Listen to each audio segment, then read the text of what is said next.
할렐루야.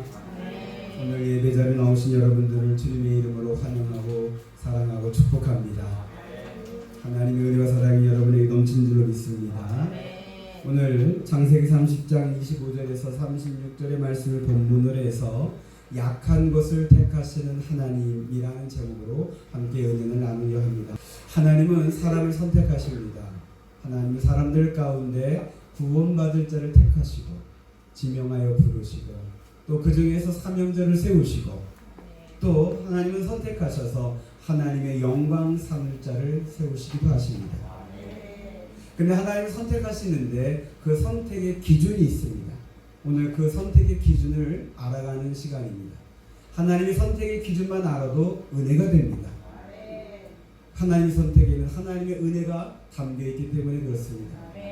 오늘 말씀을 보면은 이제 야곱이 외삼촌이자 장인어른이 되는 라반과 대화하면서 본문이 시작이 됩니다. 지금 야곱이 라반에게 이르러서 내 고향 땅으로 가게 하소서라고 그렇게 요청을 합니다. 야곱이 고향으로 가고자 하는 이유는 크게 두 가지가 될 수 있습니다. 하나는 그 고향 땅에 누가 있기 때문에 그렇습니까? 부모님이 계시기 때문에 그렇습니다. 그리고 또 하나는 야곱의 기도 때문에 그렇습니다. 야곱이 형 에서의 그 복수를 피하여서 도망하면서 베델에 이르러서 하나님께 기도한 적이 있습니다. 뭐라고 기도했냐면 하나님께서 나를 이 곳으로 평안히 돌아오게 하시면 제가 세 가지를 하겠습니다라고 서원 기도를 합니다. 첫 번째는 여호와 하나님을 나의 하나님으로 섬기겠습니다. 두 번째는 이곳을 하나님의 전으로 세우겠습니다. 그럼 세 번째는 뭘까요? 하나님이 제게 주신 모든 것의 10분의 1을 하나님께 드리겠습니다 라고 서원을 했어요.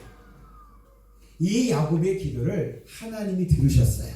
그래서 하나님이 이제 야곱을 고향 땅으로 돌아올 수 있도록 이제 야곱의 마음에 고향 땅으로 돌아가고자 하는 그런 마음을 주신 거예요.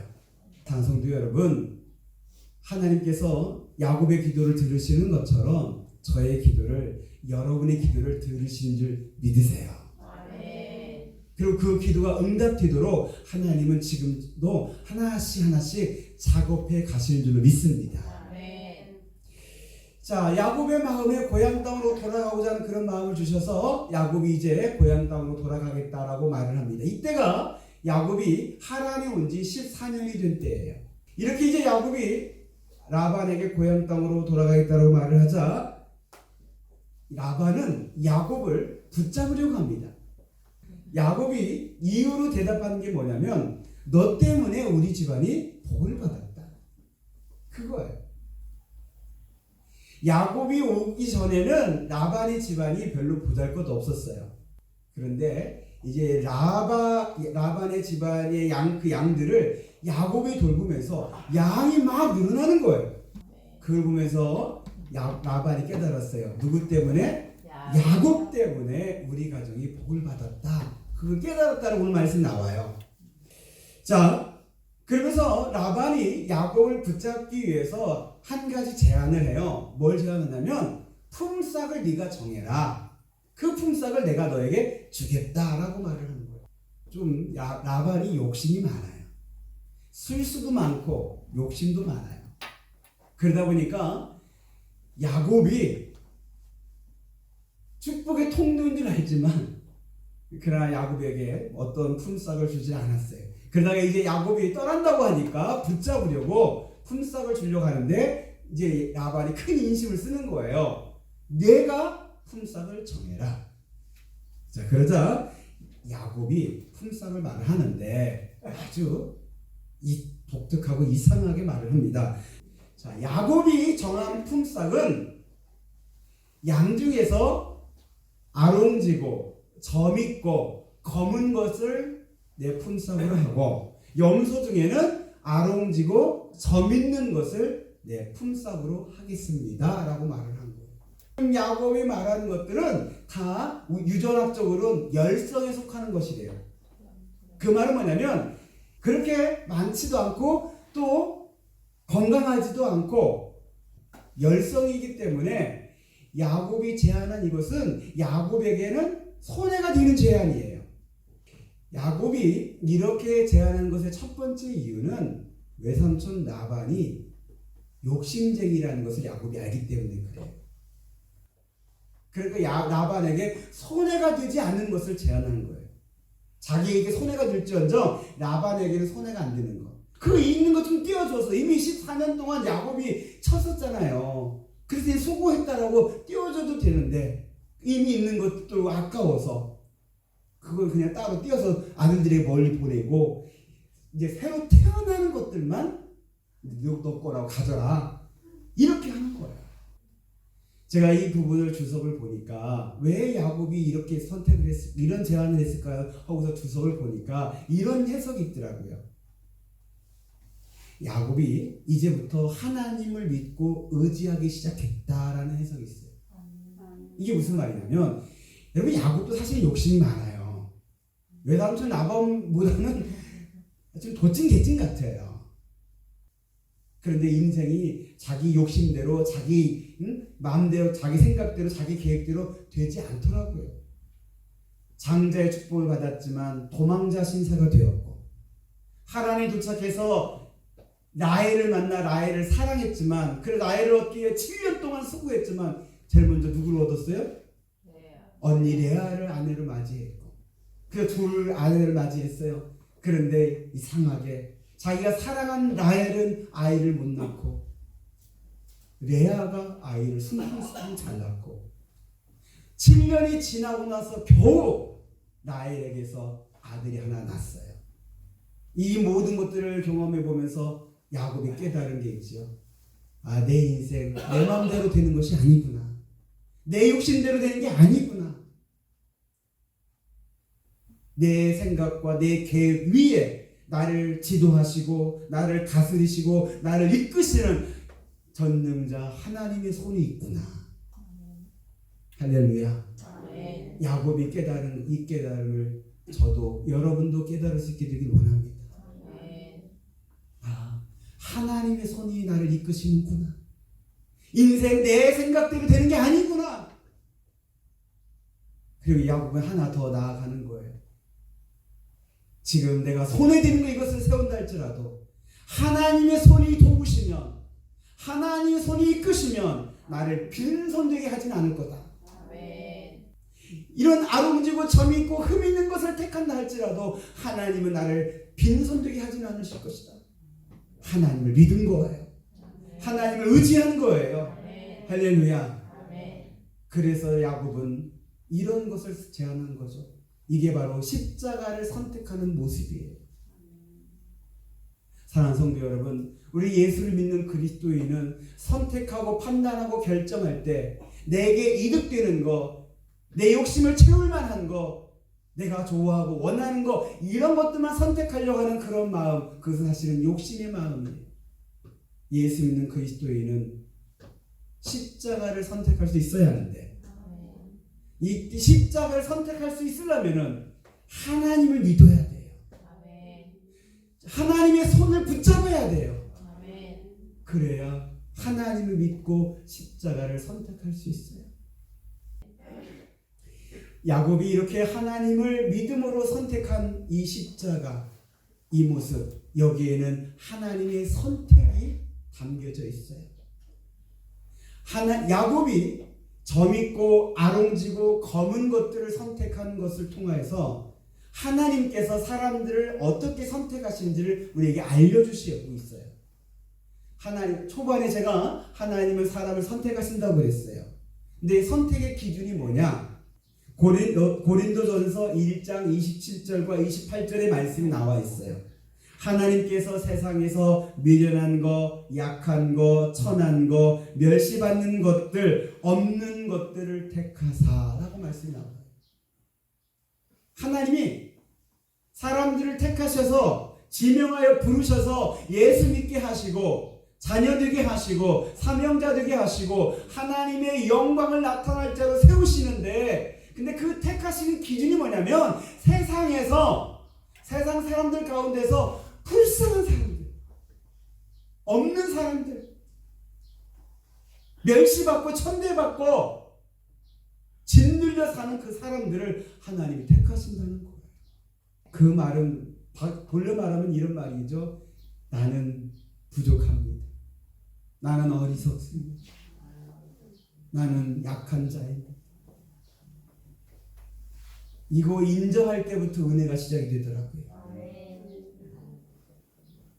성도들 가운데 자기의 잘난 것을 말하는 사람들도 있어요.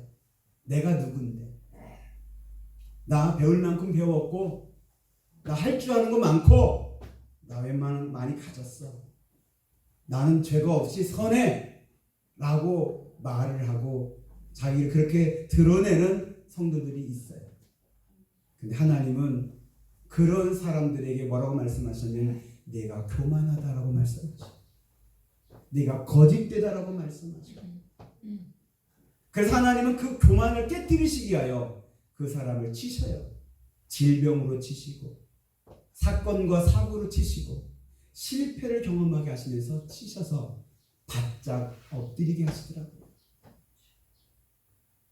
그렇게 엎드렸을 때 믿음 있는 사람은 그때 하나님께 손들고 나가죠. 주여, 나는 죄인입니다. 하나님, 저를 불쌍히 여겨주세요. 그렇게 하나님께 손들고 나갈 때 하나님은 이 어리석은 것아 하면서 내치지 아니하시고 불쌍히 여기시면서 네가 어리석어서 택한 거야. 네가 약해서 택한 거야. 네가 천해서 택한 거야. 라고 하면서 받아주시면서 끌어안아 주시고 하나님의 사랑으로 채워주신 줄을 믿습니다. 사랑하는 성도 여러분, 하나님은요 진짜 없는 자, 부족한 자, 약한 자, 가난한 자, 멸시받고 천대받는 자, 양으로 치면 점있고 아룽지고 검어서 인기도 없고 값어치도 안 나가고 쓸모없는 그런 사람들을 하나님은 택하시더라고요. 할렐루야. 그래서 하나님은 저를 택하셨고 그래서 하나님은 여러분을 택하신 줄로 믿습니다. 그렇다면 하나님께서 왜 이렇게 약하고 없고 부족하고 천한 나를 택하셨을까? 이런 나를 왜 택하셨는지 그 이유를 말씀을 드리겠습니다. 그 첫 번째 이유는 사랑 때문입니다. 하나님의 본성은 사랑이셔요. 근데 여러분, 사랑은 약하다고 천하다고 오히려 멸시하고 짓밟고 누르는 그런 게 사랑이 아니잖아요. 사랑은 없는 자일수록 아픈 손가락일수록 더 감싸주잖아요. 여러분, 사랑은 정말 약한 걸 선택하더라고요. 하나님이 저와 여러분을 사랑하시기 때문에 우리의 약한 것을 받아주신 줄로 믿습니다. 그리고 두 번째 이유는 하나님 앞에서 아무도 자랑치 못하게 하려고요. 고린도전서 1장 29절 말씀을 보니까 하나님이 이런 말씀하셔요. 이는 아무 육체도 하나님 앞에서 자랑하지 못하게 하려 하십니다. 하나님이 나를 선택하신 거, 하나님이 나를 세우시고 나를 쓰시고 나를 통하여 영광을 이루신 그 모든 것들에 아무도 자기 자랑하지 못하도록 오직 영광을 누구에게만? 하나님께만 올려드리기를 원하셔서, 그리고 저와 여러분들의 자랑은 우리 주 예수 그리스도의 십자가만이 우리의 자랑이 될 줄 믿습니다. 그리고 세 번째 이유가 있어요. 오늘 말씀을 드리려고 하는 것의 결론 부분이기도 해요. 세 번째 이유는 뭐냐면 하나님은 약한 나를 통하여 스스로 강해지려고 하는 이 세상을 이기려 하시기 때문에 그래요. 여러분, 세상은 강한 자가 살아남고 강한 자가 이기고 강한 자가 다스리는 게 세상의 논리예요. 근데 하나님은 하나님의 나라는 그렇지 않다는 것을 알려주고 싶어요. 그래서 약한 자를 통하여 스스로 강해지려는 세상을 하나님은 이기셔요.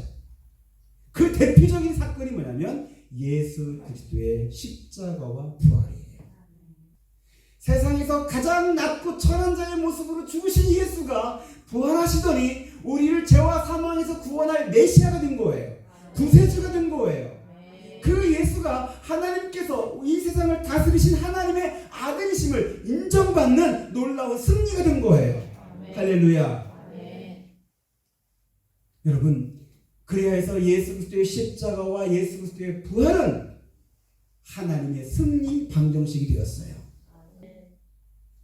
하나님 나의 약함을 갖고 하나님의 강함으로 덮으셔서 이건 바로 나는 십자가에 죽고 예수가 내 안에 사는 모습이 되는 거예요. 이런 나를 통하여 하나님은 세상을 이기시더라고요.